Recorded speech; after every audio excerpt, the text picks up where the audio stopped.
warahmatullahi wabarakatuh. Sampurasun wilujeng patepang di sarang abdi Dwi Tegar Sulistiawan dina acara ieu. Puluhan murid sekolah SD di desa Terojo Kecamatan Pasir Jambu Kabupaten Bandung karena bencana longsor. Seueur murid anu masih kene diajar dina tenda darurat teu tiasa sekolah deui kusabab sieun aya longsor susulan. Satikna aya 195 murid sekolah SMP anu jadi korban longsor. 45 orang diantara murid SD Cisondari anu sekolah deket sareng tempat longsor.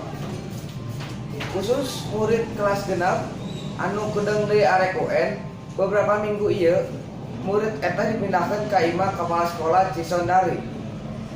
Unggal poe Senin, murid anu diajar di tenda pikeun kelas 5 kahandap menang bimbingan khusus nu didatangkeun ka Dinas Pendidikan Kota Bandung. Tenda eta nu khusus belajar eta jarakna 6 kilo di tempat nu aya longsorna. Sakitu wae ti abdi Dwi Tegar. Wassalamualaikum warahmatullahi wabarakatuh.